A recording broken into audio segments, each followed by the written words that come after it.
I see you found our little hiding spot in the universe. Don't get too comfortable. This is a place where you will find those with an experience that's out of this world, or possibly deep within your life. I welcome you to the Oracles with James Tyson. Lean forward and listen. We will pull you into a supernatural journey with guests from around the world, each one experiencing some of the most extraordinary phenomena this wee planet has to offer. Now, here are the Oracles with James Tyson. Thank you, Liam, and thank you, listener, for tuning into this episode of the Oracles with James Tyson. 'Tis I, James Tyson. Today I bring you Brooks Agnew. As a kid who grew up in Pasadena, California, and entered the Air Force in 1973, graduated top in his class in electronics engineering. He's since received his Bachelor of Science with honors in chemistry from Tennessee Tech University, and is a certified quality engineer, a Six Sigma Master, and a member of the Society of Automotive Engineering, which is kind of cool because not only is he a member of the Automotive Engineering Society, he's actually the CEO of a company called EV Fleet. That's Echo Victor Fleet, or Electronic Vehicle Fleet. And he's got this cool little truck called the Condor, which is the lowest drag of any electronic truck ever, with about 140 plus mile range. So if you're zipping around town delivering things and you don't go over 140 miles during the day and you hate buying gas, you should look up EV Fleet. Just Google that and see his truck. It's kind of cool. Now, Brooks has actually published 10,000 articles and technical documents. He's authored 7 Amazon best-selling books with 10 titles in print, and he's one of the world's most recognized voices in the disclosure movement. His radio show that's been on the internet for 14 years, called X Squared Radio, is the _1 talk radio program in America on Sunday nights, which is kind of cool. If you want to Google that, that's X Squared. That's X, the number 2, dash radio, or it's X Squared Radio, or heck, just go to brooksagnew.com. Again, brooksagnew.com, and find the links over to his radio show if you want to have something new to listen to on a Sunday night. He's been featured on dozens of TV and hundreds of radio programs, as well as numerous scientific documentaries. He is still hanging out with people like you and I, the woo-woo crowd. He just got back from the UK, where he's bouncing around Scotland and England, going to a number of conferences over there. He's going to be at Disclosure Con out at Pinetop Lakeside, Arizona, October 5th, which is next Saturday. Now, if you're listening to this after October 5th, 2019, you missed it. But that's where he was. But you can always catch him again at a number of the other places, anything from Contact at the Desert to some of the other events that are coming up. We'll touch a little bit on those. One of the things I wanted to talk to him about, and which is why I've dragged him kicking and screaming out to the show, is he's got a book out, and it's not his newest book, but it is his, I guess, the second to his newest books. It's called Remembering the Future, Physics of the Soul and Time Travel. Again, that's the physics of the soul and time travel. And some of the things I want to talk to him about, or we're going to be talking about, are the 5 forces of the universe, including consciousness and how that affects us, the science of proper dreaming for future manifestation. Let me say that again, the science of proper dreaming for future manifestation, and how he describes manifestation from kind of that scientific and spiritual way of looking at things. There's tons in his book, but these are the kind of things that I want to drill into a little bit deeper. Also, I want to touch on, before we go, we are going to touch on overcoming the 5G environment. That's the new 5G system that's being pumping out all over the place. I think Atlanta, Georgia, has got the 4 primary iPhone carriers have already hooked up into the 5G. And we'll talk about whether or not we are canaries in the coal mine of an experiment in electromagnetic influence on us, and whether we're all going to basically, eventually, our DNA is going to turn up like an egg in a microwave and just splat all over the place. But before I get to Brooks, I want to thank Lauren, who last month won I shouldn't say won. She was gifted. Her name was drawn and gifted a past life regression. I want to thank Carrie, who was gifted the psychic reading, and Apolla, who was gifted the astrological chart and reading. Their names are drawn from those who support the Oracles of James Tyson on Patreon. I've got more names to draw on the 15th of October here. So if you don't have your name in, or if you're not a subscriber, not subscriber per se, but a supporter on Patreon, why don't you go to the website, The Oracles with James Tyson, check on the little donate button, sign up on Patreon, and for $3 a month, you can get your names into those draws for gifts. Plus, it kind of helps me on my little travels going to the different conferences. And when I get that 2,222 people signed up, I'll be taking 2 people or sometimes even 4 people, depending how much money is in the kitty, on trips too. So let's check off your paranormal bucket list and see if we can get you going to a paranormal conference, or if you want to go see ghosts out at Gettysburg or UFOs out in Sedona, get your name in there and we'll do those draws. And you wonder why I'm being so nice. Well, I'm not being that nice. I'm coming with you.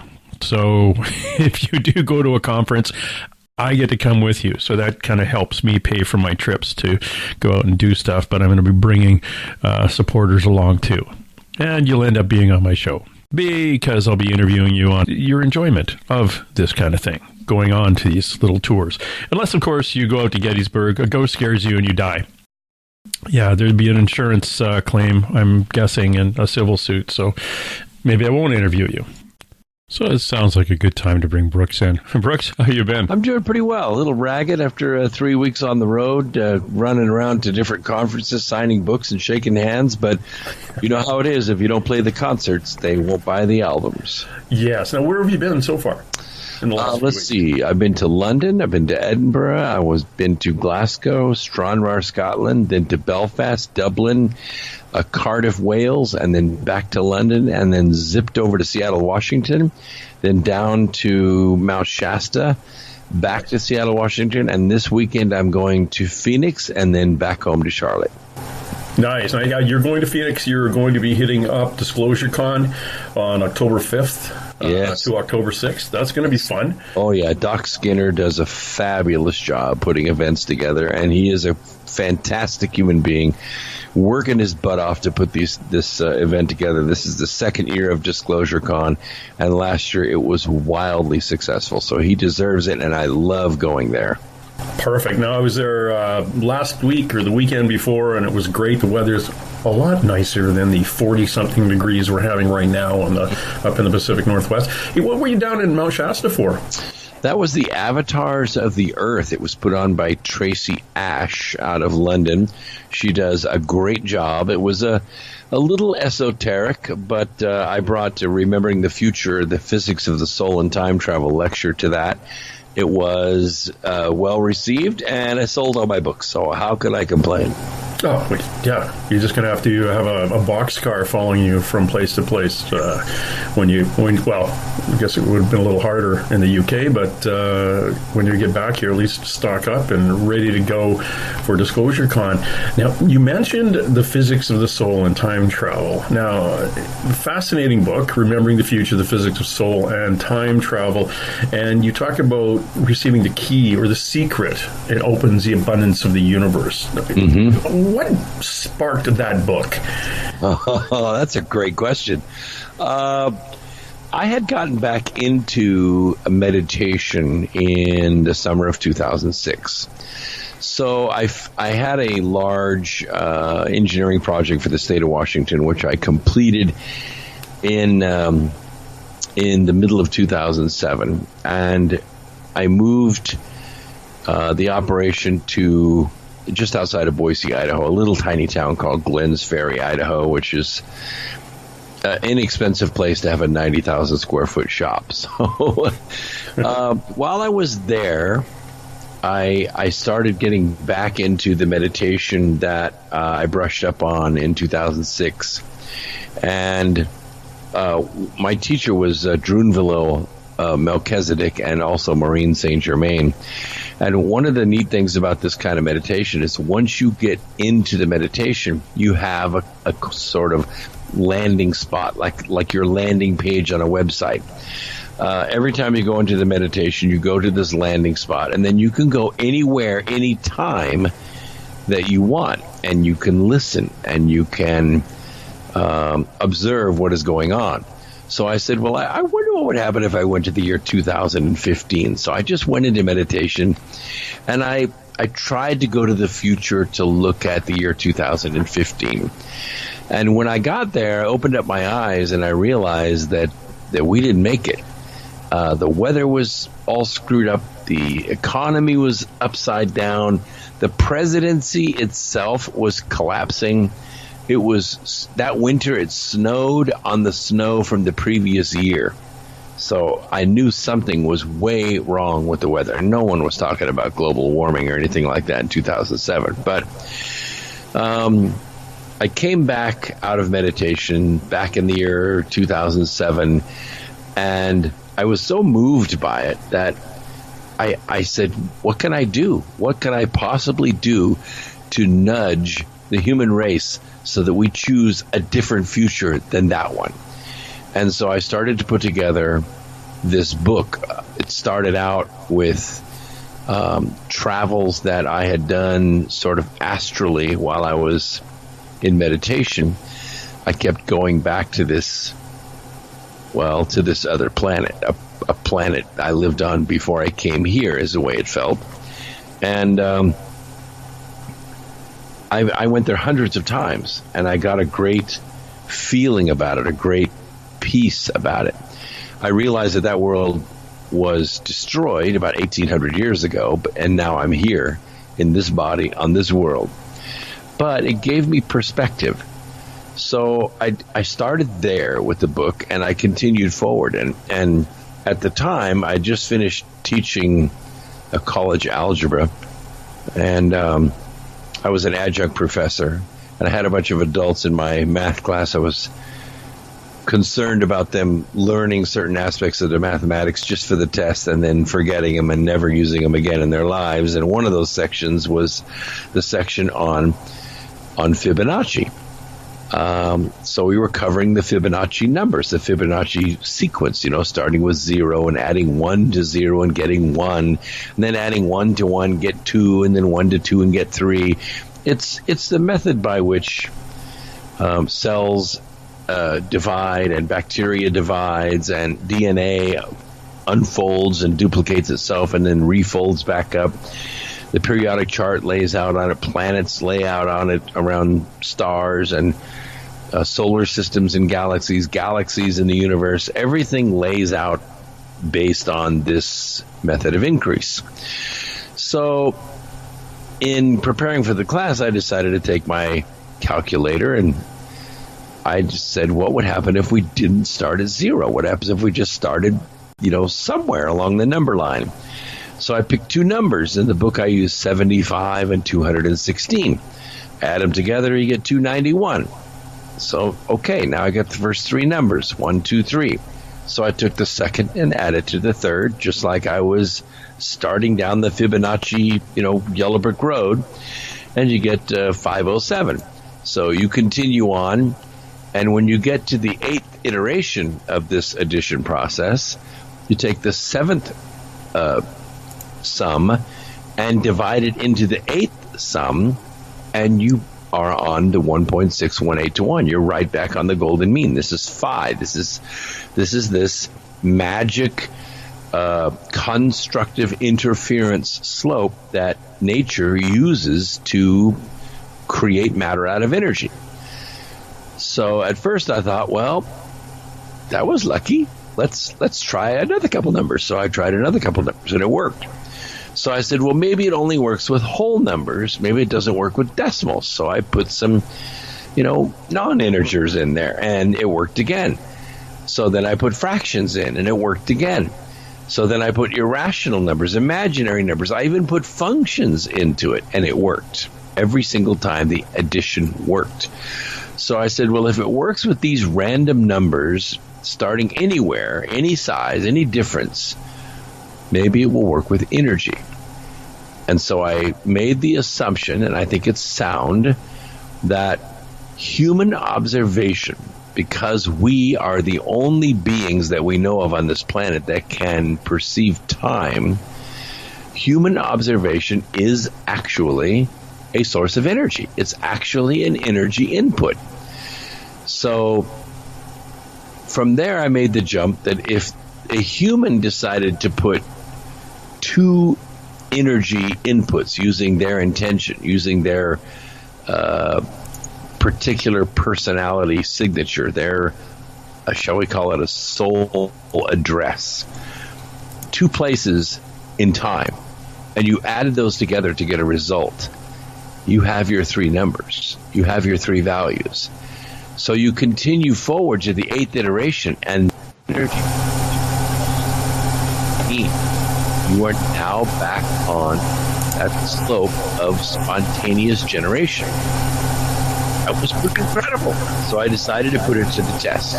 And yes, the adults in the class remembered it after the test, because I spoke to a couple of them a couple years later. So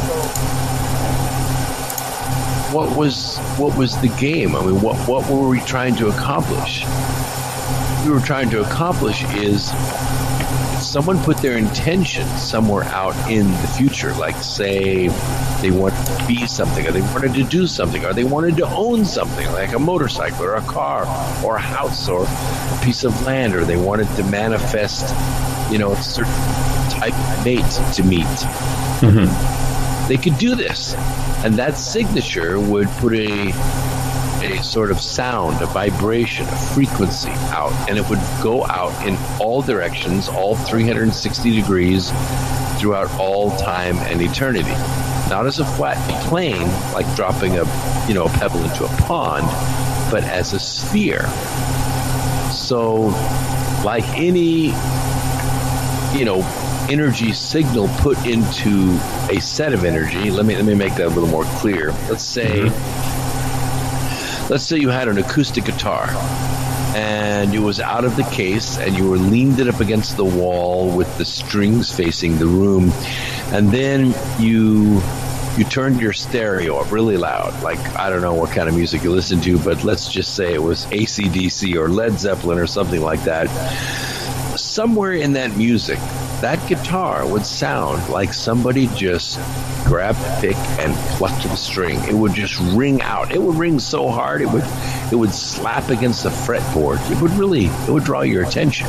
Yeah. But what actually happened is, in that chaotic frequency of the room, all that sound bouncing around the room, one of those frequencies was powerful enough and tuned exactly to that string, that the string absorbed that energy out of the room, and it rang out its own sound. Now, if we could measure how much energy it took to ring that string, and we have instruments that can do that, we would call that an absorbance peak. As it turns out, all matter in the universe, everything, hydrogen, nitrogen, carbon, sulfur, every single bond, double bond, triple bond, every molecule in the universe has a guitar string, has an exact frequency that it and only it rings to. So when you put that dream out there in the future, that sound goes out 360 degrees throughout all time and eternity. And the things that will vibrate sympathetically from that signal are going to begin ringing, just like that string on the guitar. Where people made the mistake with the book The Secret is they said, well, just go cut the picture out of the magazine and put it behind magnets on your refrigerator and go look at it. Every time you go to get a beer or some cottage cheese, look at that picture on the fridge. And if you look at it enough times, eventually you're going to have it. What they're effectively saying is just go out in the future and bang that bell. Hit it with a mallet as hard as you can every single time you go into the future. And sooner or later, that bell's going to be real. And millions of people did that, and nothing happened. Oh, the book sold like this. And Oprah Winfrey was happy with it. But they missed the point. The point was, yeah, ring the bell, but then go back to the past, which is the present, and look for the things that are vibrating, like the strings on that guitar, and put energy into each of those things. And then those frequencies will also ring out at 360 degrees throughout time and all eternity and go back to the future. And the universe absolutely, positively has no choice but to deliver you that thing that you manifested. These are rules in the universe that are obeyed without exception. Okay. Just for my own personal catching up with what you're saying here, now I'm sitting around and I want to manifest something. And I think, I really need a new car, a new bicycle, new part for my motorcycle. That basically, that energy, that thought is actually an energy that leaves me in a sphere and just goes out. Yeah. And that sphere continues to go and obviously overlaps other people's spheres as they want their stuff, and like a bundle of grapes moving out. And it's timeless. It's not flat. It's not linear. It's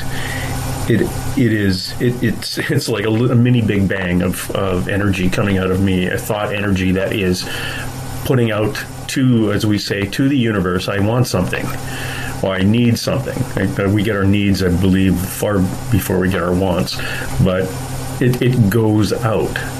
And I'll give you a couple of examples. Yeah. While I was in Idaho, I was working on this project.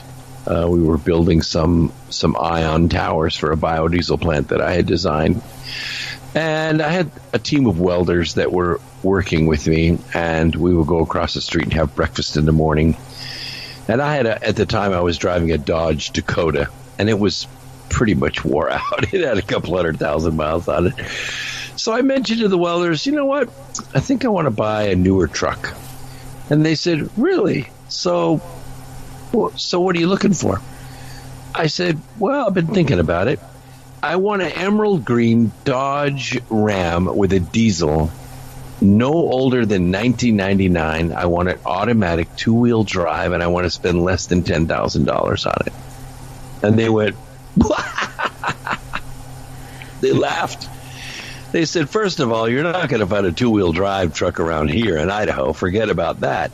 And second of all, why all the details? Why don't you just go shopping for a truck, and when you find what you like, buy it? I said, that's not the way manifestation works. I know exactly what I want. And the next day, we were at breakfast, and those little, like, Car Trader free magazines, that are in the rack when you go. Yep. Well, he pulled one out, and he was thumbing through it while we were, I don't know, eating our ham and cheese omelets or whatever. And all of a sudden, he went, son of a... I said, what? He said, you're not going to believe this. There's an emerald green 1999 Dodge Ram diesel pickup, automatic, two-wheel drive, $9,500. I said, where is it? He said, right down in Boise. I said, let's go buy it. Drove my Dakota over there, traded the truck in, counted out, I think, about $8,700 in the difference, and drove it away. And I said, that is how manifestation works. That is the only pickup truck that would have met my needs, and the universe had no choice but to deliver it because I sent the frequency out so specifically. Here's one for you from 4 weeks ago. I've got a 2017 Harley-Davidson Street Glide Ultra. As you were, Road Glide Ultra. It's red. It's got fancy pinstriping from Sturgis on it. It's got a 107 engine, and I kept looking at it going, next time, I really want the black on black, like all the engine blacked out, all the chrome, no chrome because it's a bugger to polish, with the new 114 engine, I love the storage room, this upgraded sound system, GPS, nav system, the whole bit. And I thought, you know what? I really would like one of those instead of this one. Mags or spokes? Spokes. Okay. No, actually, it's mags. Mags. So I'm thinking about it. And I put that, I literally told a friend of mine, this is what I like. And he says, well, they don't make those. And they don't make that model black on black. I got a phone call from the local dealership by mistake. They thought I was paying over 10 or something percent on my interest and said, hey, you know what, we've got some new models we'd like you to look at. And they left a message, and I couldn't make it. Actually, I couldn't make it. I was driving to Sturgis. But they said, you should call us when you get a chance. And I thought, whatever. I don't really want to call them. But I looked them up online, and I went, holy crap, there's the black on black bike. Exactly what I wanted. And I called them back, and they said, yeah, we made a mistake by phoning you. But, if you're interested, we've got these new bikes, and we'll probably with what we'll pay you for the old bike and on the return, and you'll end up paying a monthly payment, probably $100 a month less. I'm like, okay, this is weird, but okay, let's go do it. So Sunday I went in and got the paperwork and ordered my bike. But that's how fluky that is. It's like they phoned me by mistake. How about I wouldn't have even looked at it. Wouldn't even looked at the new models coming out. How about that? Yeah. So, and it works all the time. Now, whenever I go to these conferences, inevitably I meet somebody, and I ask them this question: what is your dream? I did it day before yesterday, and this young kid said, "Well, I want $1 million." I said, really? So exactly $1 million. What would you do with $1 million? He said, well, I just want a place to live, and I want something to eat, and I want a truck. I said, so really what you want is a place to live and plenty to eat and a truck. He said, well, yeah. I said, well, the reason maybe you don't have it is because you're telling the universe how it's going to come to you. Through $1 million, and maybe that's not the way it's going to happen. Mm-hmm. By the way, I said, what kind of truck do you want? He said, well, I want a diesel 4x4. I said, a Ford? He said, no, a Dodge. I said, oh, all right, what color? He said, black. I said, automatic or stick? He said, I like driving a stick. I said, what year? He said, 10 years old. I said, okay, so now we're talking about a black Dodge diesel, 4-wheel drive, stick shift, 2009. Now you've got it specific. Now, what kind of apartment are you looking for? And we started from there. And I said, look, the more details you give me, the clearer it becomes in your mind, and the sharper and more focused that frequency is. The universe will begin to resonate with it. And forget about the $1 million. It may come, but that's maybe not the way the universe is going to deliver it to you.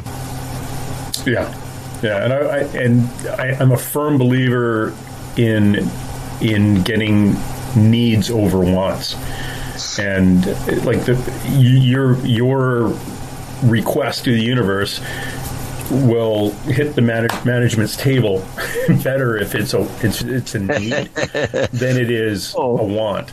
You hit on a very, very good point, because in my presentation in the book too, I mentioned, look, there are a variety of things that you can go after, but I prefer that you work on the process instead of the solids. This principle works very easy for having stuff, but it works also with becoming something, being something, and also comes with doing something. Like I ask people, what do you want to be when you grow up? And I ask people who are 40 the same question that I ask people who are 14, because a lot of people don't know. They take one day at a time. They work a job they hate until they're fired, and then they go find something else. They don't have a plan. They don't have a dream. They don't know if they want to be a doctor or if they want to be a welder. And I think when I start working with people, I work with focusing on what they want to be first. And it doesn't really matter where you are. It doesn't really matter how old you are. I didn't write my first book until I was 52 years old. Now I've written 10 of them. It does not matter how old you are. You may think you're done, but you're not. And within reason, you could say, well, I want to be president of the United States. You're probably not going to make that because there's only one. You need to be something that you have a reasonable probability of achieving. Like if you want to be a college professor, or you want to be a counselor, you want to be an architect, these things are achievable.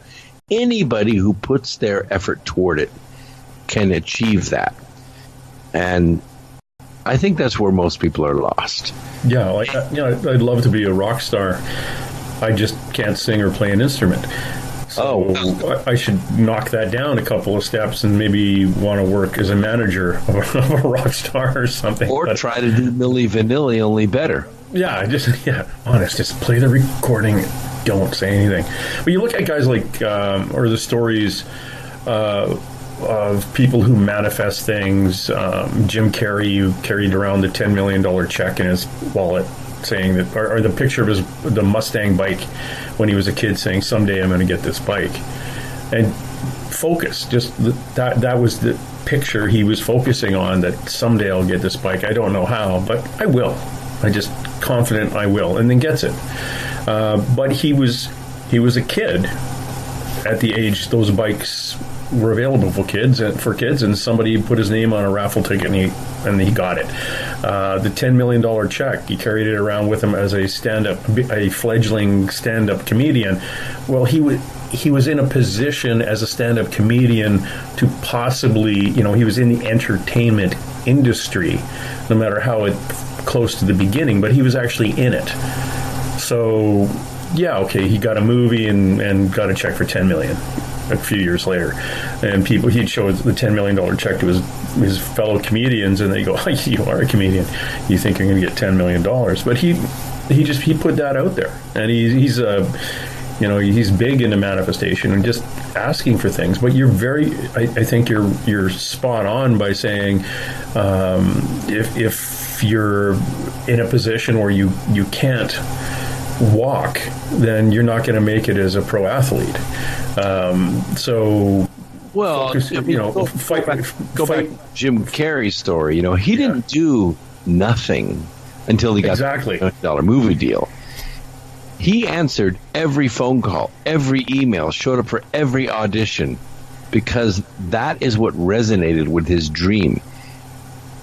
Every single hint of a vibration that resonated with that idea of that $10 million check, which I think he had a pretty good idea how he was going to get it. He wasn't going to win in the lottery. He was going to get a movie deal.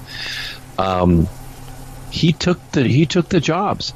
He ended up, I think it was on Fridays, wasn't it? It wasn't Saturday Night Live. It was the other comedy station. He ended up as Fireman Bob or something like that. Yeah, that's right. Yeah. And that's where he made, national exposure.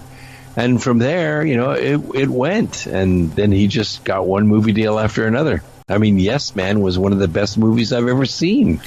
Yeah, that's hilarious.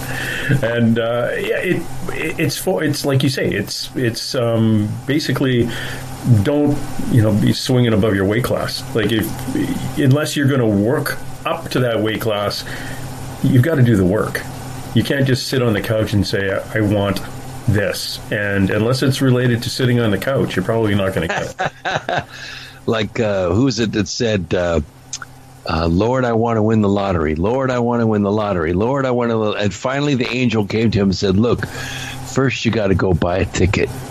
Yeah. Exactly. We are speaking to Brooks Agnew, and we're talking about his one of his not your latest book, but a very interesting book, Remembering the Future, The Physics of the Soul and Time Travel. You can also get this if you go over to his website, Brooks Agnew, I was going to say Brooks Agnew blog. It's called, go to rememberingthefuture.com. That would be an easy way to get there, or is there an easier way? And you can go to brooksagnew.com. It's on the bookstore. The interesting thing about the book is if you buy the paperback or the Kindle version, I will give you the audio version of it for free. Nice. And if you're only into audiobooks, it's not available on Audible because I felt it was too expensive for people. Mm-hmm. So I sell the book for $7.95 in audio on my website because I really want it to get out there. And although millions of people have heard the stories in that book, and I do, 6 to 8 conferences a year and probably speak to 5,000 or 6,000 people face to face a year about it, there is something in that book for you. It will make a breakthrough for you. No matter what you do. I don't care if you sell real estate or if you're a high school junior. That book will make breakthroughs for you. Oh, perfect. Because one of the things I like about the audiobooks is, first of all, I've been at a number of conferences here, and I've, picked up a couple of books from authors I thought would be interesting. But I tell you, they don't have pictures in there. You're just going to go, it's got to be a picture book. But I love the audiobooks. I can just start doing something around the house, put the thing on, and go for it. And it's great. So again, go to brooksagnew.com, go to the books, and check out. You've got about 10 books, actually, don't you? 10 or... I have 10 books. Yeah, 10 books out right now. Yeah, but Remembering the Future and the Physics of Soul and Time Travel. In one of the write-ups about that book, it may have been, it talks about may have been the downward causation that started what we know as the Mandela effect. In learning how to, and also learning how to dream properly. So these are two subjects I really wanted, 2 points that I really want to amplify, which is a bizarre legal term when I'm standing up on the stand giving evidence in front of a judge. I need to amplify that, Your Honor, please. So my statement, I can expand on it without being yelled at for talking too much. But let's start off by how to dream properly. Is that something that we can do? Is that a conscious thing? Or is it a learned a skill that we can learn? Yeah, it's a skill. Most people every being on this planet is conscious, but humans are the only ones that can perceive time. However, most humans are not conscious that they're conscious. When they sleep, they're unconscious, and that's when they dream. When they're awake, they're conscious and they're rational, and they don't dream very much. What happens to human beings, and I think it's because of our modern culture, because I think ancient natives and shaman, they did this by way of training from a very young age. But we're not trained to do this, not in school, and very few homes teach it. And I don't think hardly any churches teach it. But we have 2 aspects to us, the subconscious and the conscious. And to properly dream, what we really want to do is we want to engage the conscious mind with the subconscious mind, because the subconscious mind runs about 1,000 times faster than the conscious mind. And the subconscious mind can pierce time. You can go back in time in your life and you can re-experience things over and over again. And we often do that. And unfortunately, a lot of us will write scripts that enable us to repeat the same failure codes over and over and over again. That's why women, are constantly attracted to men who abuse them, or men go into business and one business after another fails for the same reason, or they have test anxiety, or a variety of things. But we write these scripts of failure for ourselves, and then we just repeat it over and over again. And to learn to properly dream, we connect the conscious mind with the subconscious mind. And I do teach people how to do this in the book. I have meditation training in the back of the book that teaches you the flower of life meditation, because it's very efficient and effective. I'm a busy guy. I own 4 businesses, and they take a lot of my time. I don't have time to sit around and meditate for 2 or 3 hours a day. I'm not a yogi or a shaman or a guru of any kind. When I meditate, it needs to be 17 breaths, and I'm in. And then I developed what I call the 18th breath, and I teach that to you as well in the book. Once you get good at this meditation and begin connecting with your heart, which is actually the other conscious organ in your body, you will get better and better at properly dreaming. And you will be able to do it almost, on command. And I don't recommend driving while you're doing it, but when you're trying to solve a problem, you're trying to fix a machine, or you're trying to design a building, or you're trying to resolve an issue, you can access this and you can transcend the present significantly, and you can bring in information. That's why I called the book Remembering the Future. You can go to the future, access information that isn't available yet. You can remember it, and you can bring it back to now. And yes, it is possible to choose another future. When I wrote the book in 2007, millions of people heard the story, hundreds of thousands of people learned the skills, and it began splintering little tiny fractures in the timelines. That's when the Mandela effect began, when these strange glitches in what we know darn good and well is pure memory. But when we go back and check the record on Google or Yahoo, or go back and actually physically look at a YouTube of, say, an old Disney movie or something that we know the lines to it. We remember the lines to it, but now they're different, at least in the recorded version. It's because these little splinters in the timelines began occurring as this book and the skills that I teach in it began to proliferate.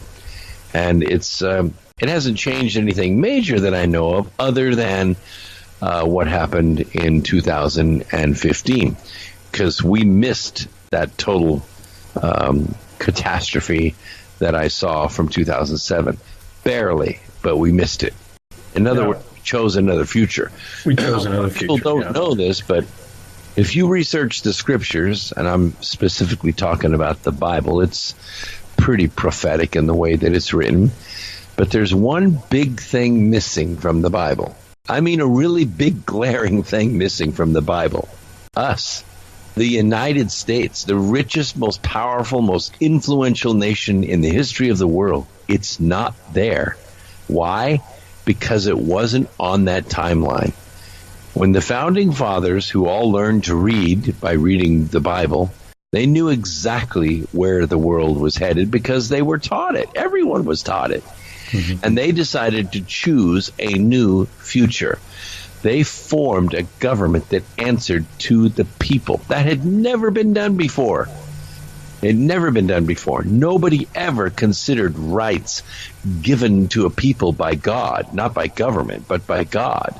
That had never been thought of before, never even been prophesied of before. So they built it, and it changed the world. We are now on a new timeline. And I have to say, for 241 years, there has been an enormous force trying to get the world back on that original timeline.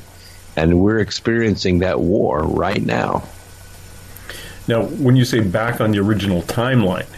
Back on the original timeline, where one man ruled the world with wooden ships and his army. It doesn't work that way anymore. We're a free people. We rule ourselves. Right. That global syndicate has been around for thousands and thousands of years, and they don't like people being sovereign at all. Well, they're just going to have to live with that. Damn it. Well, maybe so, maybe not. I will tell you this. They know the principles in this book are true because they use them every single day. They force us to listen to their mantra in music and news and media and movies and everything else. They force us to listen to it every single day, multiple times a day, so that we will put our conscious energy signature on their goal, their dream. And so far, it's been working pretty well. Well, it's been 2,000 years. We'll cut them some slack. We have expanded. We have expanded consciously as a race of people, and we continue to grow. It's almost like that bubble, my manifestation bubble that leaves me and continues to get up, push out, like the little mini Big Bang. We continue to grow, and for somebody to come in and try to stifle that, it's that's a big feat without basically waiting for like one of those. A few good catastrophes, maybe a few volcanoes going off and another solar flare like we had back in 1859. But, you'd have to push us back almost to horse and buggy in this day and age. That would be interesting if we were taken out of our electronic neuro network that we've had for 23 years now. If we were taken out of that and pushed back to, where we had a phone with a dial on it instead of buttons and long distance and no ability to text or send data to each other, boy, that would... I mean, for me, all that stuff's an upgrade anyway. For you, it's probably you're hardwired to it. But this next generation coming, they don't even know what clockwise means. Oh, yeah, my youngest daughter, she's 16 now, and I think I remember her being 12 or 13, couldn't read a clock, like a regular dial clock. She'd stare at it. If it didn't have the numbers on it, she would just stare at it, and I go, what are you doing? It's like, what does that mean? My son's like 34 years old, and he said, which way do you turn? I said, turn it clockwise. He said, what? I said, just turn it clockwise. Dad, what are you saying? What do you mean clockwise? What does that mean? And I realized he'd only had digital clocks his whole life, so he didn't know what I meant. Yeah, it's like driving it into my kid's head. We're doing something. It's lefty, loosey, righty, tighty. Now hurry up, figure that out. Come on.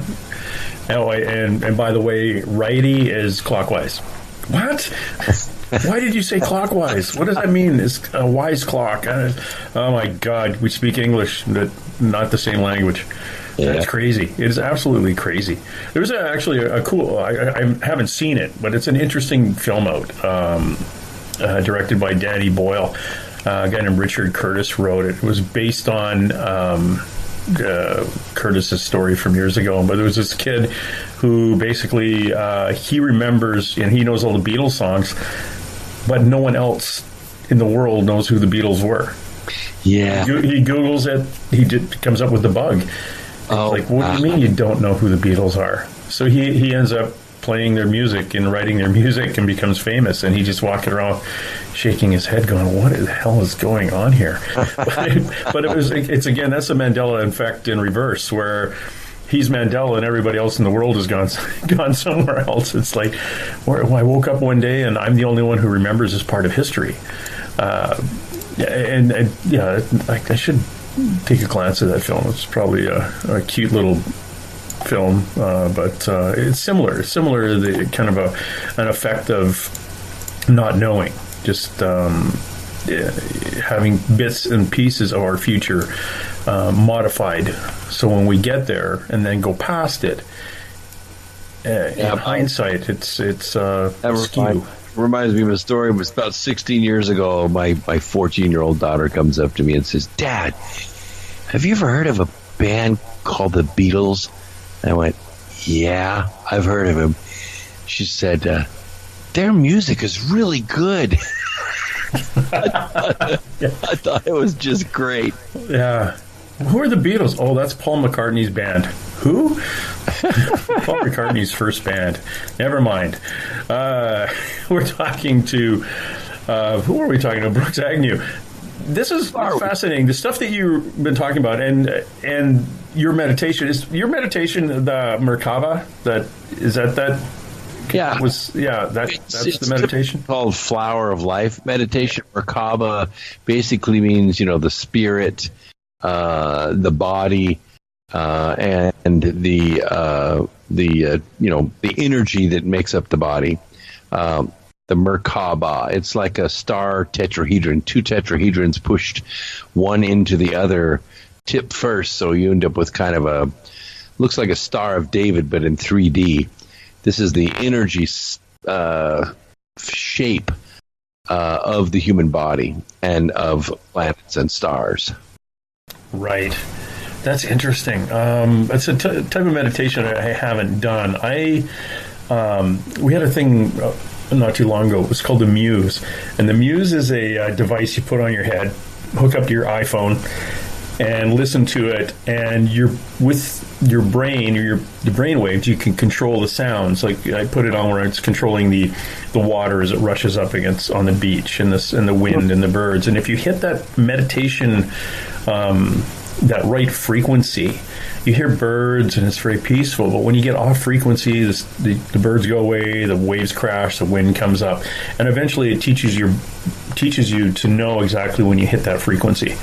And so after a while, after a few months, you don't even need it anymore. You can just kind of zone out anytime you're around, and it's a very, very interesting device. So I kind of skipped a lot of the regular meditations, and I'll just turn that on in my head. But now I have to be a little more conscious of what I'm thinking of while I'm meditating, which I never got into. So this Merkaba is something that I should be looking into, I think.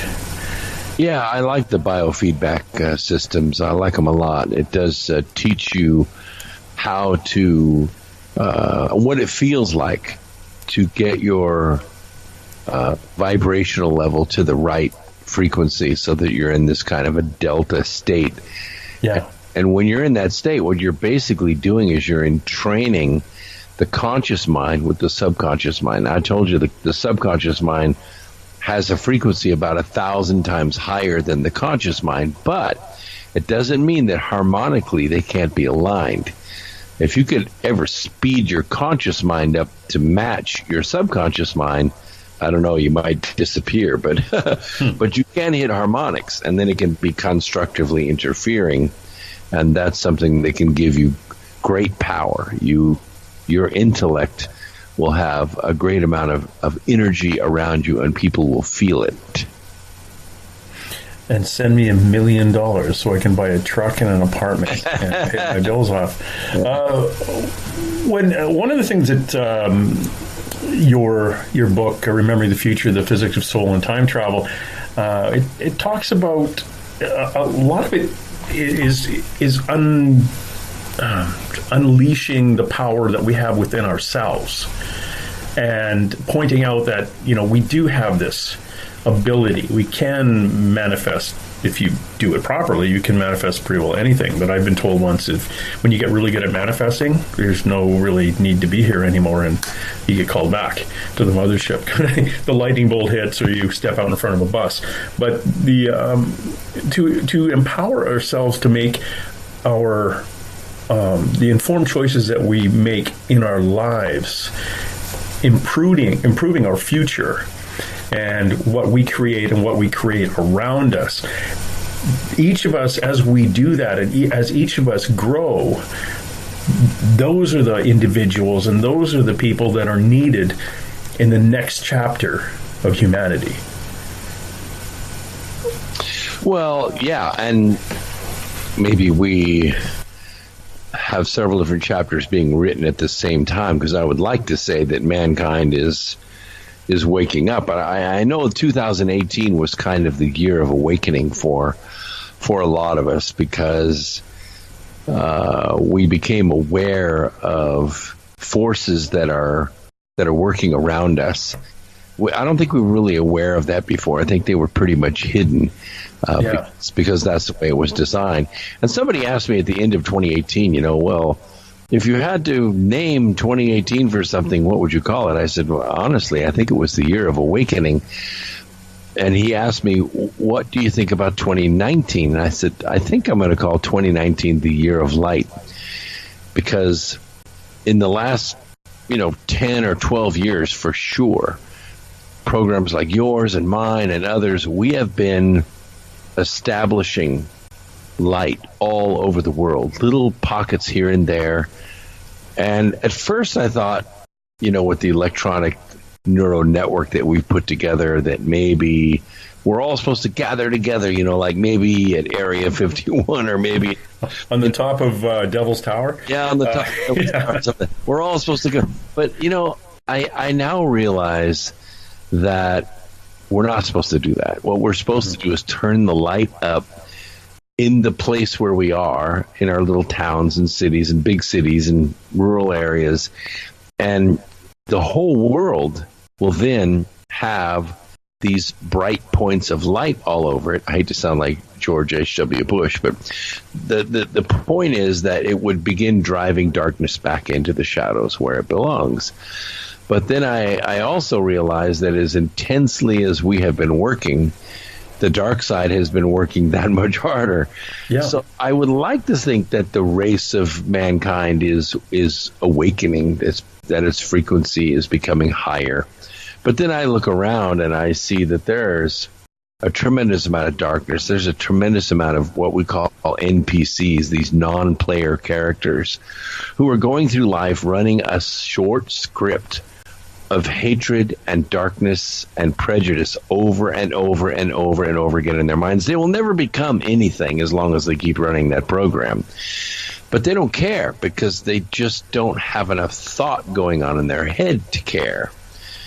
But they're dangerous. They're dangerous because they beat people up, because they burn cars, because they break windows, they put masks on and they roam the streets and harm innocent people. They're dangerous. And I don't know if just being light can drive them back into the darkness where they belong. I don't know. So I don't know if the whole human race is waking up. But I know some of us are. And we live in a constant state of amazement. Mine was November 2012. The first time I had seen a psychic ever. And who knew way too much about me and my dead mother and all those other things. And one of the things that she passed on to me is that I could read oracle cards like she could, and I kind of shook my head and walked away. But one of the things I found I could do is I could look at somebody and basically I could tell them, I would suggest to them to Google the word empath. And my business cards that I've put a thing on the back of it that it says notes, and I write the word empath on there, and I'll hand it to them and say, I know it's a really weird thing, but you should really Google this. But don't read too much into it about being affected by crowds and things like that. It means a lot more than what you'll find on Google. And I'll look at them and I'll say things like, you still wake up between 3 and 4:30 in the morning? And they go, yeah. Do you have, which side of the family, is it your mother's side? Has the Irish side? And they'll look at me and go, yeah. And then I'll go, and we'll go, or First Nations, or Central American, or Aboriginal somewhere, and they'll just stare at me, and I'll say, yeah, well, you'll have to Google this.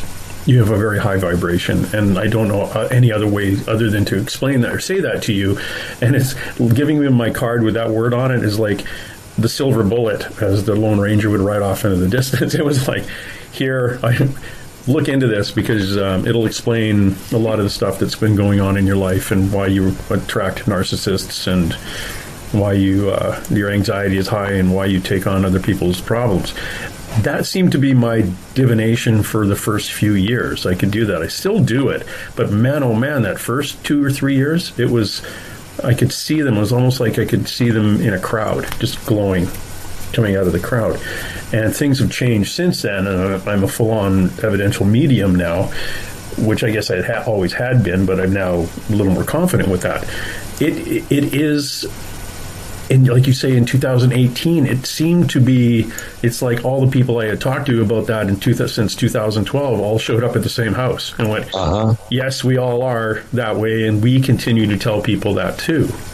At one point, someone told me that 5% of the population were empaths, and I had to call BS on that, because that's probably just because there was no study ever done of, how many empaths. But I think most of us are, and it's just whether or not it turns on, or where you may be in your life when actually someone points it out to you, whether even you need it pointed out to you. It's just who we are. And in times of great disaster and things, or hardship, it'll come to the surface because it'll be very helpful. And one of the episodes I used to have was called The Shift, and it was a live show and had psychics on it, and people would call in, and we talked about things that could come. And we talked a little bit about this before we went on the air, about if there was no electrical, or there was no, if there was a great schism in our society where there was good against bad, or us against them, or whatever, that we talked about, it'd be good to throw a few seeds together and be ready for something. And a lady called in from back east, and she said, well, if somebody came to my door and wanted my seeds, what should we do? What should I do? And I said, well, first of all, they're not yours.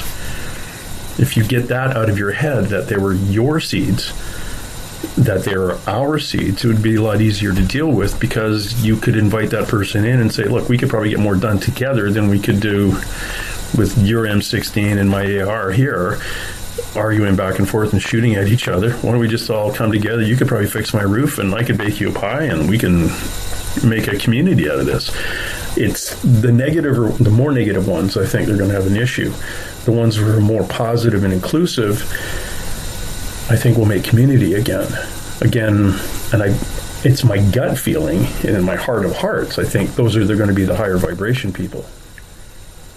Yeah, I think you're probably onto something there. We have a tendency in any societal structure, we have a tendency to break apart into 80-20s. That is to say, 80% of the people are consumers and 20% of the people are the producers. In other words, 20% of the people do 80% of the work.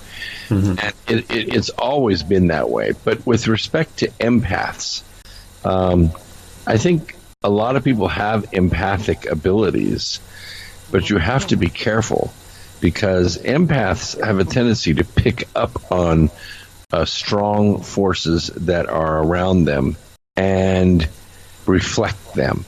So, for instance, if an empath walks into a room where somebody is, really having anxious feelings, that is to say, maybe they're overcome with envy, or they're overcome with jealousy, or overcome with hatred, the empath will pick up on that, and they'll start reflecting it. They'll become irritable. They'll become easily excitable. They'll anger easily, and they can't figure out why. They can't. Why am I doing this? Why am I snapping at this person? Why is my temper short?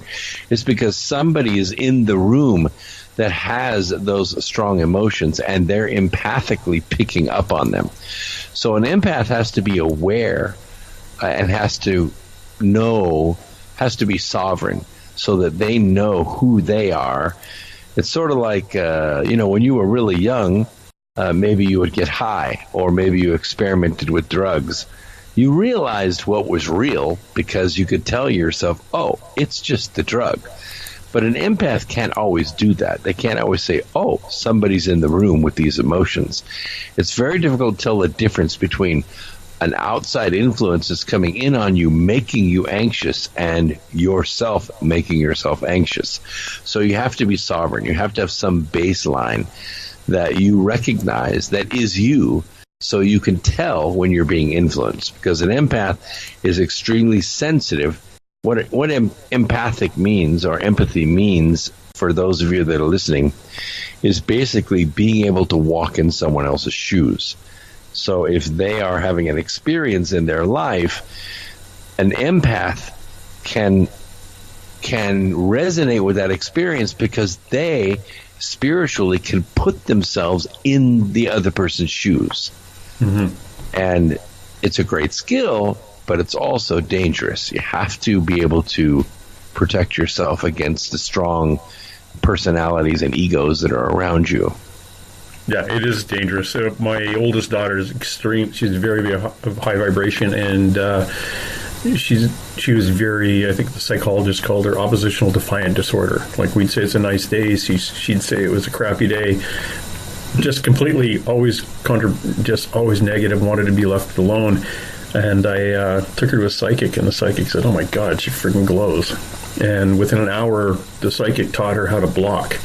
She went back to the child psychologist for her second appointment, and her child psychologist said, "Oh, she's cured. What did you do?" I said, "Don't tell her that you went to a psychic who taught you how to block and deflect. All her friends people she didn't know would come up to her and say, "Hey, my mom's got cancer. I feel really bad." And my daughter would come home and just want to leave me alone. At the age of 13, 14, she had no idea why she was taking on everybody else's crap and emotion. And the psychic taught her to block it. And she was fine, and she still is fine. I did the same thing as a Mountie. I didn't have a trainer with me. I was in northern Alberta in a smaller town, and you'd call me out and say, "Hey, James, somebody stole my car." And by the time I left you, Brooks, it was somebody stole our car. Yeah, right. I give 20% of myself to you, but that's good for 5 people a day. And I was screwed. I lived in a converted jail cell from the 1930s. That was single men's quarters. So I just go back. I literally go to jail every night, crash on the bed, alarm would go off, boom, back into work the next day. But I would put hours into a stolen car file that was literally, here's a file number, the car's put on the computer in case someone sees it, and I'll drive by the quarry where the kids dump the stolen cars. That's it. It's insured. It's not a homicide file. You don't need aerial photographs and interviewing the entire neighborhood. Just relax. It's going to be okay. So it took a while for a guy. It was 9 months. And a guy came to me and says, "No, empathize with people, but do not take on their burden because it's not yours." That's right. Yeah, in hindsight, I was just thinking, "Oh my God, that would have been a lot easier 9 months than I went through," and a lot of that unpaid overtime, bastards. But yeah, it is absorbing that. I find, looking back at it too, as a kid growing up, I could stand on the street watching the crowds go by, and to me it was like moving water. And then there were 2 or 3 people in that crowd that literally stood out because they were of an energy that was not similar to everybody else in the crowd. Yep. And I'd sit and watch them. And I remember pointing them out once to we're waiting in line on one side of the street waiting to go to a movie. And I pointed out to my date and said, "Hey, look, there's something going to happen over here. There's about 5 or 6 people. Can you see them?" And she said, "I don't know what you're talking about." And I could see these 5 or 6 people that just didn't flow with the rest of the people walking. Next thing you knew, a van pulled up, and these 5 or 6 people were all undercover cops went running into a business and raided it. But their energy was completely different from everybody else on the street. And I could see it, and I couldn't figure out why no one else could. Interesting. Again, hindsight, right? I guess we all have different levels of empathy or that ability or vibration. It's just, it's identifying it. And it just took me a long time, up until 2012, when someone pointed it out to me, that yes, those things you used to see that you thought were ghosts really were ghosts, and we can move on from here. It's like, shit, really? They were ghosts? Okay, that makes sense now. Now what do I do? And move on. So yes, I was a policeman, and I saw dead people, and years ago I saw dead people, quote unquote. So it was a little bit awkward. Yeah, it's. I really appreciate the type of things you write about and the number of the books that you have out.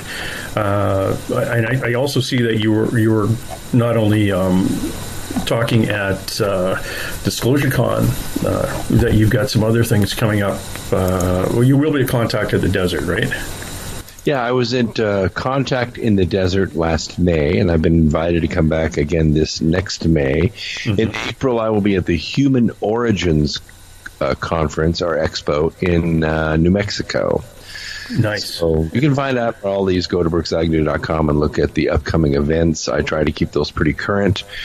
And it's I don't speak as often as I want to because most of the conferences are top secret. They don't market them very well.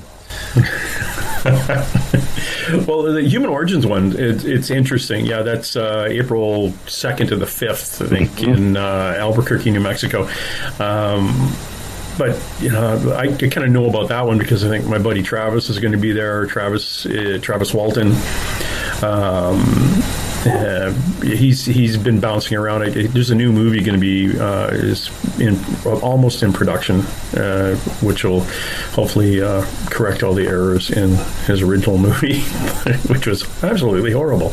But so I knew that's how I knew about the Human Origins one anyway. But you're right. Some of these things they don't. I went to AlienCon in LA in June. And if you Googled it a week before the event, it would tell you it was in Dallas. So, hold on. That's in about 8 or 9 months from now. What are you talking about? So it was horrible. Absolutely. Nobody showed up for that one. It was just badly advertised. But, the books, though, you've got a fine array of books. And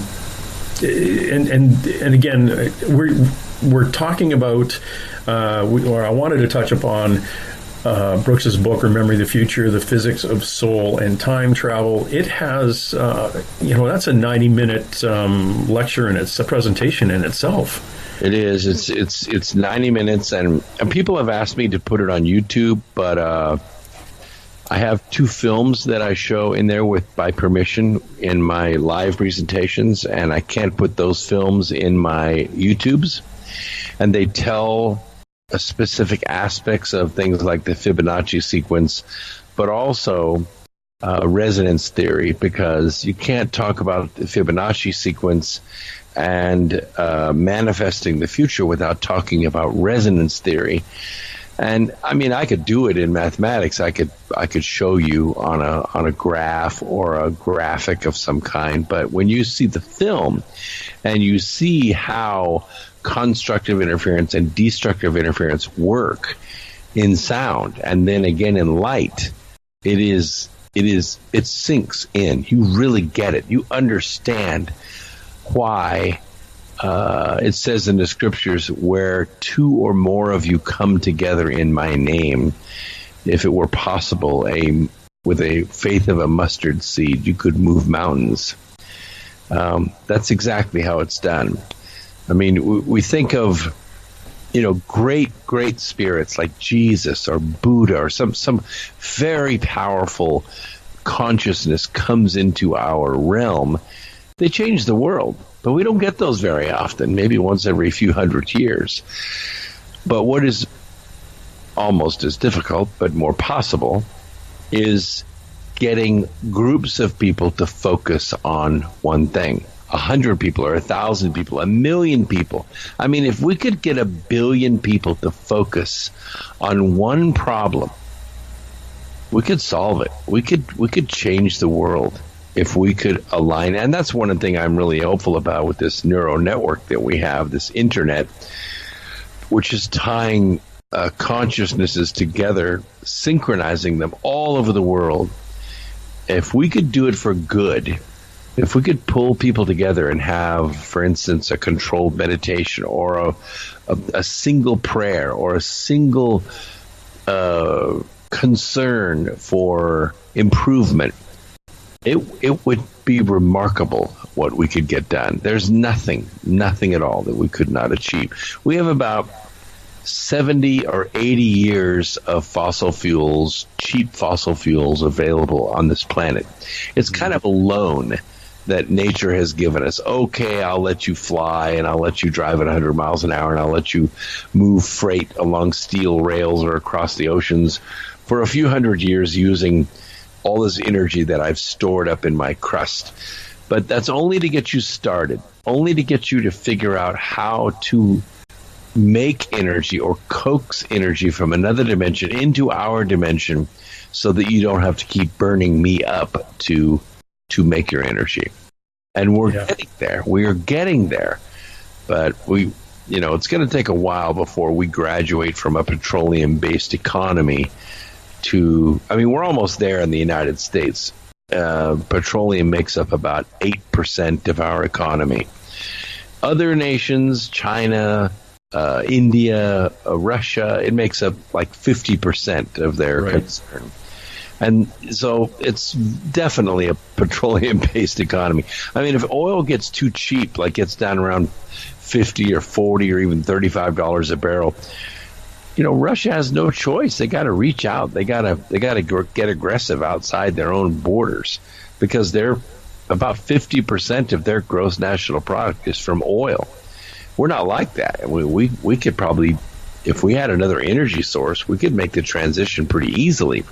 I was talking to the Department of Energy with the Trump administration during transition at Trump Tower. This is before they had chosen Rick Perry to run the Department of Energy. And I said, look, you don't need to get rid of all the nuclear power plants. You already have the reactors are there, the grids are there, the turbines are there. Everything's already set up. All you have to do is put a different fuel inside the reactor, one that's not radioactive, but will make your steam for you. And I told them what you need is helium-3. Helium-3 can replace uranium and fission as the heat source. You don't need these radioactive neutrons to boil water anymore. You can do it with non-radioactive neutrons from helium-3. And it is only 2 days away. And it's just laying around. You don't even have to worry about ruining the environment. All you have to do is go get it. And hopefully that's where we're going to be going next year. So we'll see what happens. Well, I tell you that my Tesla is the fastest car I've ever driven. I have two pickup trucks that are faster than any truck in my neighborhood, that's for sure. Oh, man, I had the old 1970 Corvette with the big LT1 engine in it, 370-plus horse, and this little Tesla 3 dual motor. Oh, my God. I get...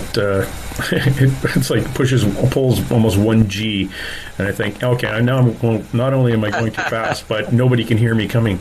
Yeah. And it's black, so you can't see me either. But it is kind of crazy. The advances, and look at the advances. Now, you have experience in electric cars. Like that is a part of your portfolio. Yeah, that's one of the companies that I own is an electric truck company. And which is fascinating if you look at where we were 15 years ago on electric vehicles. It was, it was a battery that weighed 1,000 pounds, if not more. It was just a big, clunky old battery that it really couldn't run the thing very long. You needed gas to help it out. And we got 80 amp hours out of it, too. I mean, we had 144 volts, but we had 80 amp hours. Now we have 360 amp hours, and we're running at almost 170 volts, and the vehicles my trucks go about 150 miles on a charge, but they also cost half what the other electric vehicles do. Yeah. My trucks are designed for fleets, not for going between San Francisco and Los Angeles. Yeah, mine is 399 miles a charge. But, it's, again, I took it down to AlienCon thinking, I won't have to pay for gas. This is a nice, clean way of traveling. Forgetting that every night I have to go into a hotel.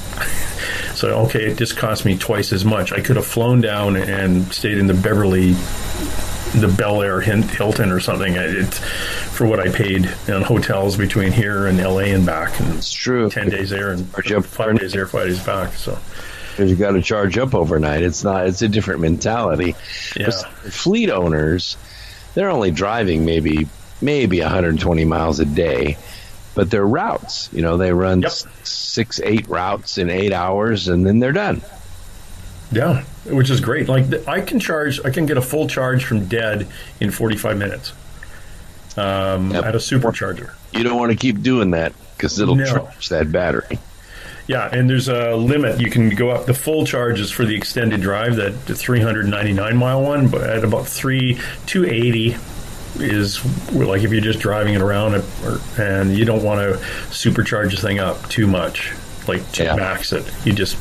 And they tell you that when you buy it too. And now it's plugged in and it's like out of 110 volt out of my house, so it gives it 3 is the battery in the 3 is about 20 grand. So that's a hell of an investment in a battery.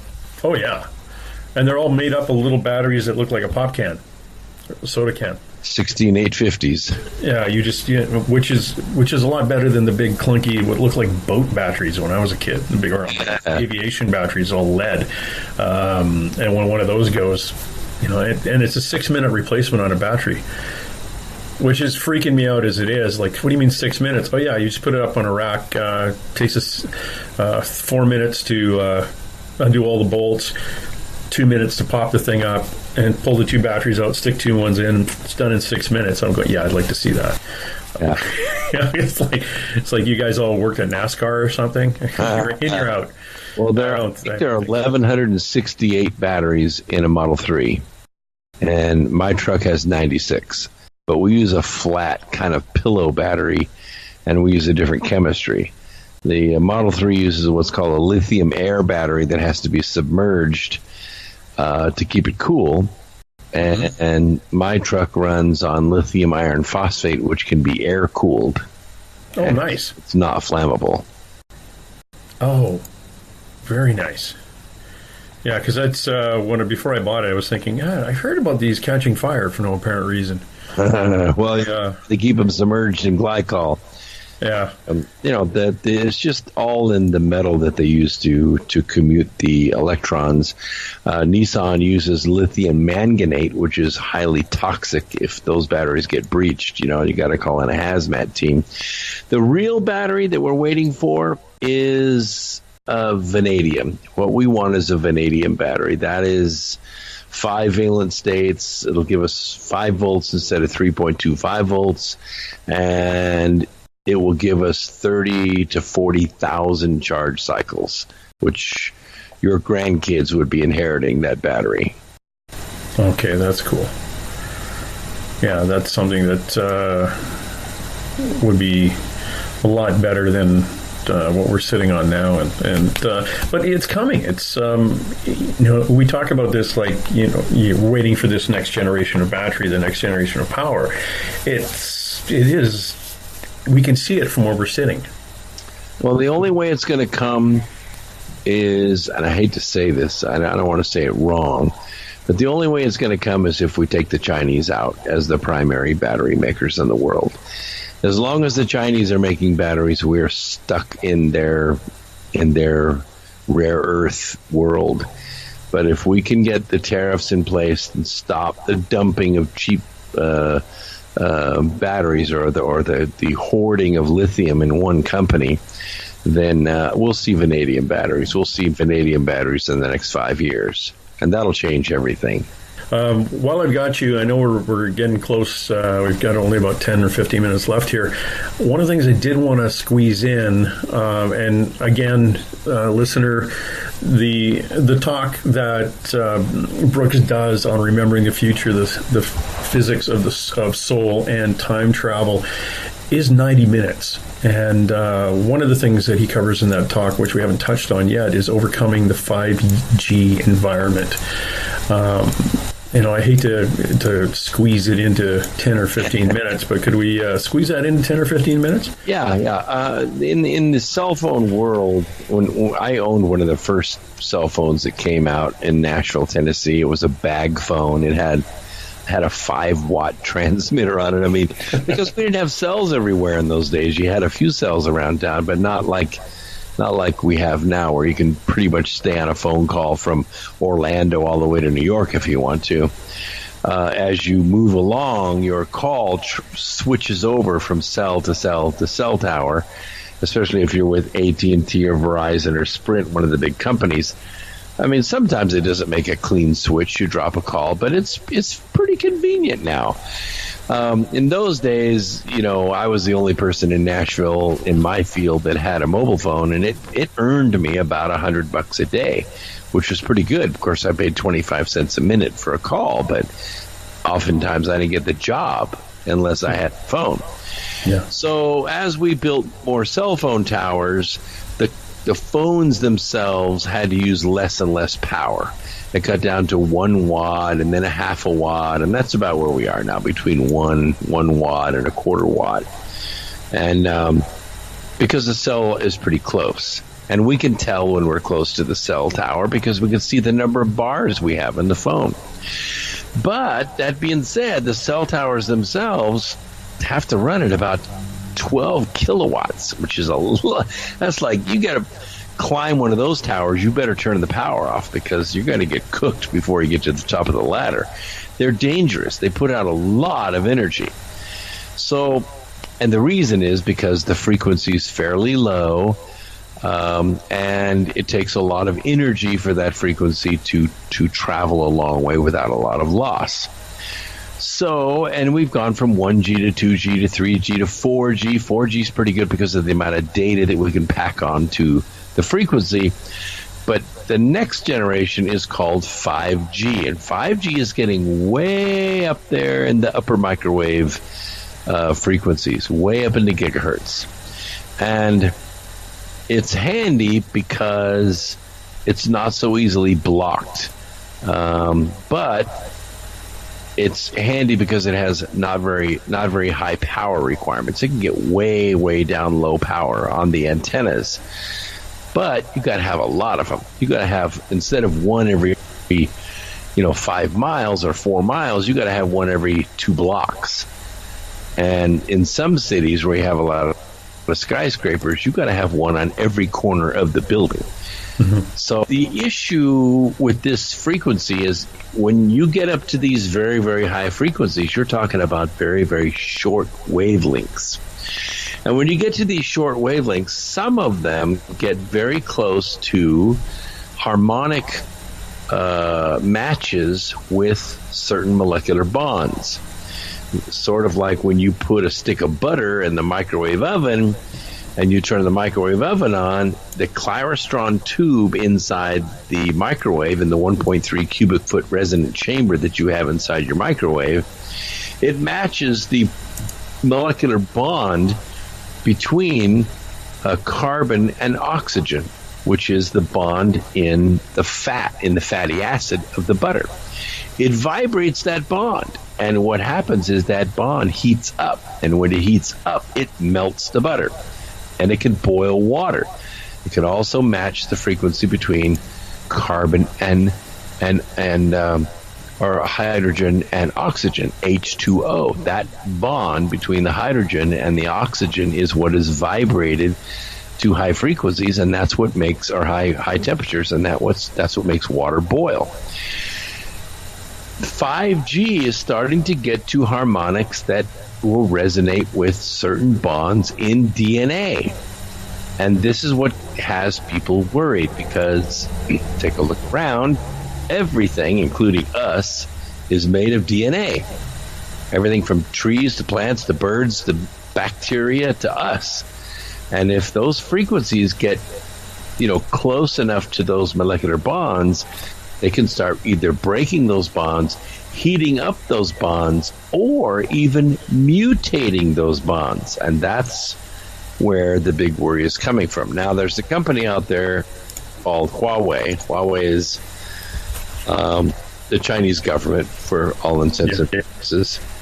And they are aggressively, especially in some of their big ghost cities like Jiangsu City and Shenzhen, and these, I call them ghost cities. If you've ever been to China, you'll know exactly what I'm talking about. They're huge cities with huge skyscraper condos, but they're largely empty. Mm-hmm. And what they're starting to do is outfit all of these cities with 5G, and honestly, it really looks like a big clinical experiment. And I know, the race is on, because the first country that gets to 5G is going to have these incredible data speeds, and they're going to be able to transfer, files and pictures and video that we only dream about now on cell networks. But if they start having issues with health, with people having some kind of harmful resonance with this 5G, it's going to show up in China first because they're being more aggressive with it. I think we're kind of slow walking it in this country. I think the administration has had enough danger phone calls and worrisome emails and tweets and certain scientists coming out with warnings about, hey, these frequencies are getting pretty close to the resonant frequency of what will excite the bonds in human biology, that we're kind of slow walking. And it's not that we don't want to be first into the technology. We just want to see what effect it has on people. There are some people who think, because we're getting into what's called the neurophonic frequencies, these are frequencies that can communicate directly with the brain.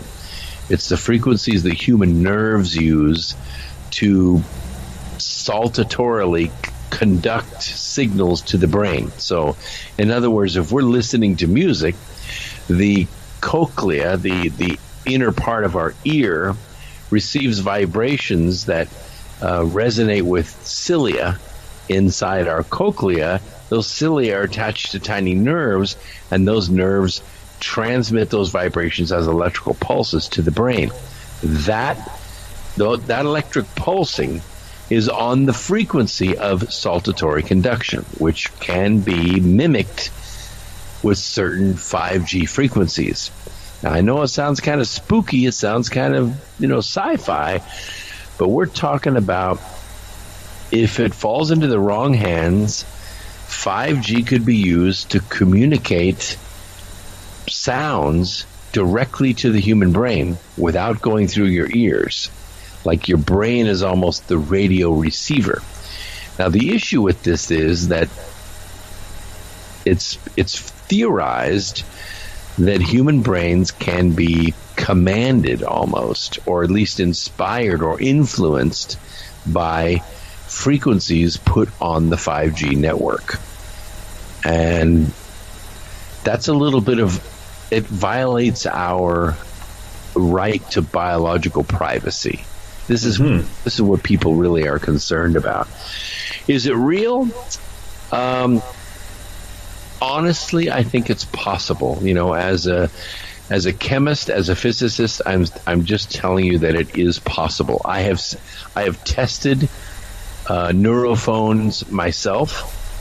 I'm hard at hearing already, and I have tried putting the neurophones on my cheeks and on the occipital bones, and I have actually heard the sounds in my brain without using my ears, just electronic signals. And it does work. So once you get to these neurophonic frequencies, you can communicate directly with the brain with real data, sounds or words or even pictures maybe. And that's what the 5G network has people alerted about. Amazing. I know that Atlanta in July, it became the first city to have it available on Verizon, T-Mobile, Sprint, and AT&T. So the towers are up and they're capable of 5G. And it's funny, about 25 years ago, there was a thing called bones, and you wear them skiing, and they rested on your collarbone. And the vibration went into your collarbone, and you actually heard music. Yeah. So if you could direct vibration in a line, which we can do, we can direct energy through a light, almost like a laser, and various vibrations at an individual, at their sternum or at a bone, or the major upper bones. You could then put information, whether that's music or data or language, into their brain. Yeah, but that's the old style, and it's considered kind of a hammer. Oh, yeah. Underneath human skin is a layer of cells called the glial cells.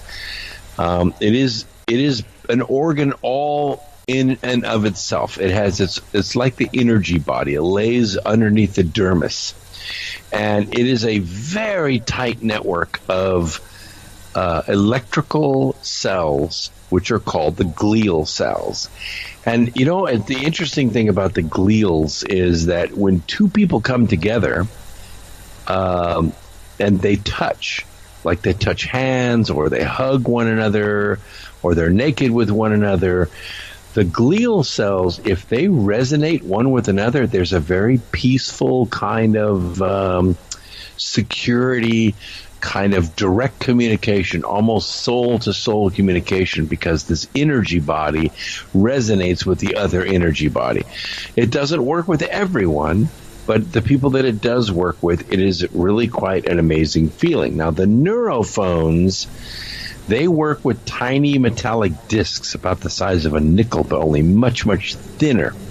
And they're just placed on the skin anywhere, cheeks or on your triceps or on the lower back. And when it accesses the glial cells underneath the skin, this is the network that communicates these frequencies.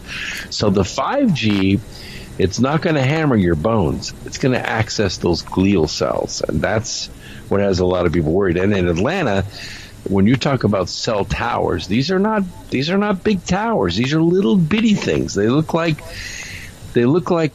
almost like egg beaters. They're that small, and they're just placed here and there around. They're not very expensive. They don't take a lot of power, but you have to have a whole bunch of them, or the network doesn't work. And they've been putting them up for quite a while. Yeah, there's a list of them out. I think New York is. Two of the big carriers that have New York. Most of the big cities in the U.S., Sprint has them. L.A., Dallas, Fort Worth, New York. Have you ever driven like that? New York? You ever driven in downtown New York, tried to use a GPS on a phone? No, sir, I haven't. The buildings, they're so tall that they block access to the satellites. So you can get lost in Manhattan trying to use a GPS. Because you can't see the satellites unless you're at an intersection. Well, then you hop out because the city's in a grid. Remember, numbers. They have numbers on the street. But it's fascinating. It'd be like trying to use your GPS at the bottom of the Grand Canyon. That's true. Yeah. People don't know that GPS satellites don't work above the 80th parallel on either side of the planet. So if you're above the 80th parallel, you have no GPS communication unless you're up in the air 8 miles. Yeah, I've been north of 60, but back in the day in 91 where I didn't have to worry about GPS. Right. I was just worried about getting shot at by a bunch of protesters at a mine up in Yellowknife, which was a whole other life that I had up there. We've been talking to Brooks Agnew. He is an author. He is a public speaker. He is a gentleman that you should listen to. Yes, every Sunday from 8 to 11 Eastern Time at X Squared Radio. And it goes by a couple names, xsquaredradio.com or americafreeradio.com. Now, if you're looking for X Squared, please just put an X and the number 2.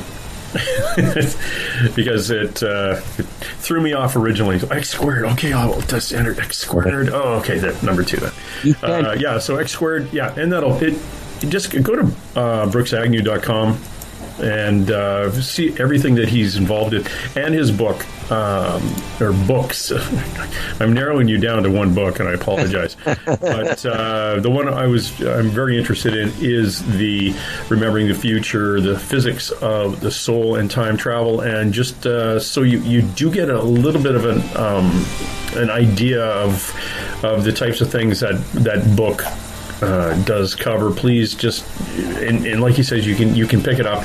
You can find it on, and how I'm going to get it is the audio format, but it covers human Earth symbiosis, resonance theory for human energy insertion, overcoming the 5G environment we just talked about, somatics with light and sound we touched on briefly, along with touching on briefly the 5 forces of the universe, including consciousness, using the observation effect to change the past, the science of proper dreaming for future manifestation, which we touched on so slightly, and how to stop the habit of failure and write a new script. Again, thank you very much, Brooks, for dropping by and entertaining my listener with a whole mind-opening dialogue, which is absolutely fascinating.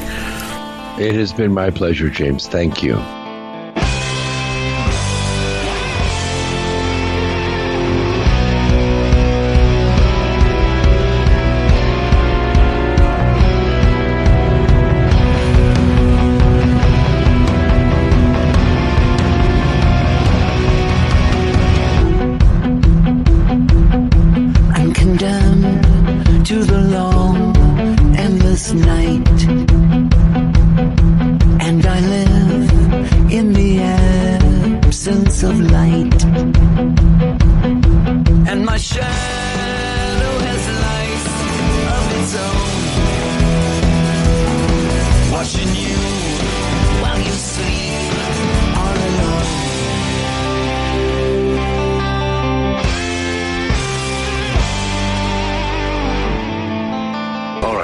let's roll. And hey.